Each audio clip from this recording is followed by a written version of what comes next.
My grandfather, Wattie, Walter Meehan, who was born on Mabbott Street in the area known as Monto. Now the street is called James Joyce Street, and it's an area where the street names have been overwritten again and again, often to try and eradicate the reputation of the area. So the latest iteration of Mabbott Street as James Joyce Street is very interesting because it references the entrance to Nighttown, that section of his great novel, where Bloom and the young Daedalus go into the warren of the old Monto red light district. My grandfather, he taught me to read and write before I went to school, which meant I had a great tool going into that strange educational system as it was back in the 60s.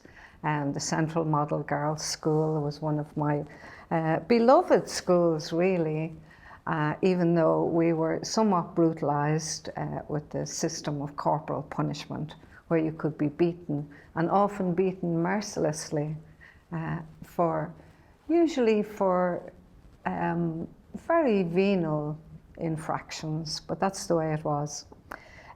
So I wrote this poem to cover a few different areas. Its main purpose was to celebrate the 70th birthday of our great Nobel laureate, Seamus Heaney, and he had just become a grandfather himself.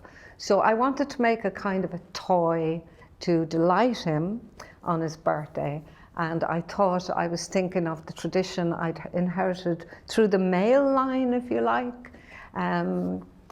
So I looked at my earliest learnings through my grandfather, the alphabet, and also aware that Seamus Heaney, to tie them together, Seamus Heaney came from Derry, which means the place of the oaks, and references the beautiful letter D in the Irish language, der, which has a symbiotic relationship to the oak tree, just as all the letters in the Irish alphabet have this amazing, magical maybe, but certainly symbiotic relationship with a tree. So Derry, remembering the Druids, those who hung out in the oak groves as well. So, a remembrance of my grandfather, Wattie, who taught me to read and write. Heading towards the Natural History Museum, across the snowy paths of Merrion Square, the city hushed, the park deserted. In a daydream, I look up, a heaving net of branches, leaf bare against the pearly sky.